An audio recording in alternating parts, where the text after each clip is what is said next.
Bom dia, presidente Ricardo Daneluz, a toda a mesa diretora.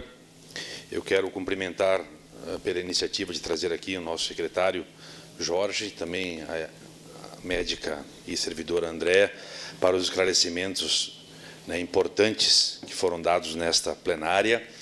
Também me sinto contemplado pelas manifestações dos colegas, importantes os esclarecimentos que são dados, porque todos nós temos uma preocupação com essa situação que ela é mundial, ela é uma situação grave e nós precisamos agir e trabalhar agora, já.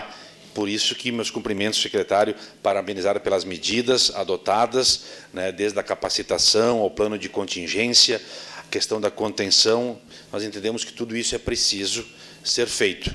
Vejamos o exemplo da Itália, que agiu tardiamente e os efeitos e as consequências estão lá. É lógico que nós vamos precisar tratar isso, em tese, em algumas situações, até mesmo com medidas mais restritivas de circulação da população. Eu entendo, tenho essa condição de pensar que o momento para que se adotem essas medidas é neste momento, é agora, antes do momento de pico, tendo em vista que o Brasil, na verdade, está iniciando uma curva de crescimento. Basta nós relatarmos que no dia 28 de fevereiro nós tínhamos um caso e agora estamos com 234 casos, 2 aqui em Caxias. E eu entendo, sim, que Caxias do Sul tem condições de ficar mais distante desta medida, dependendo a quantidade de medidas que nós tomarmos, e ser um território livre desta doença. Mas nós precisamos ter a coragem, como a administração está tendo, de nós engendrarmos medidas de restrições sociais, por exemplo, de ficar em casa quando é possível, mas para estancar, secretário, para estancar, não seria necessário medidas mais drásticas? Essa é a pergunta que eu lhe faço. Nós temos aí a questão do transporte massivo, coletivo, nós temos eventos, reuniões, cinemas, shows, enfim, o ambiente de trabalho, o próprio restaurantes. Hoje, centenas de pessoas da nossa comunidade almoçam via quilo, então nós precisamos também ver isso. E nós entendemos que sim, nós vamos ter, quem sabe, inclusive, uma diminuição na atividade econômica, vamos ter, a própria economia momentaneamente pode desacelerar. Nós do Poder Público sabemos o quanto isso é caro, porque dependemos dos impostos para aplicar nas políticas públicas, mas eu entendo que a nossa preocupação maior é que o sistema SUS não entre em colapso.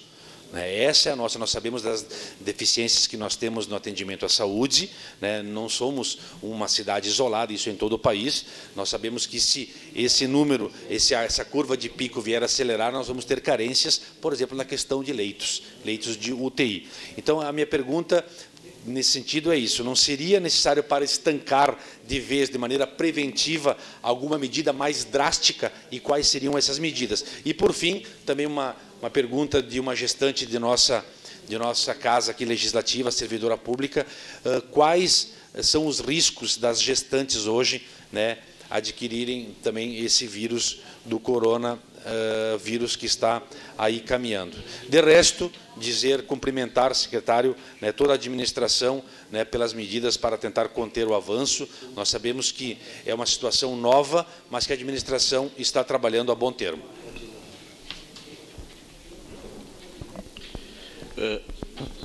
Essas medidas mais drásticas a gente já discutiu, mas qual é o receio? A gente não que se quer criar um pânico, principalmente no setor de alimentação.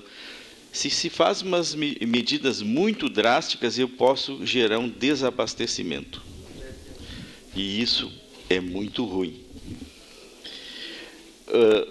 Por exemplo, reuniões, a gente aceita que isso é possível de ser proibido, mas agora, por exemplo, assim, feirantes, eu vou gerar um desabastecimento.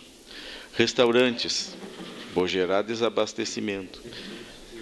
O restaurante popular, a fila ali é imensa, mas aquilo ali é a única refeição que ele tem, uma refeição decente. É difícil proibir esse tipo de situação. Eu acho que a gente tem que medir bem o que vamos fazer. Eu acho que determinadas horas prudência é bom. Quanto às gestantes, não existe nenhum estudo que tenha uma transmissão vertical, ou seja, da mãe para a criança. Por enquanto, não tem nenhum estudo sobre isso. É discutível, ou se isso passa ou não pelo leite. Tem estudos controversos, sim, não. Mas o consenso é que, sim, dá para amamentar. Se possível. Próximo inscrito, vereador Adilódio Domênico.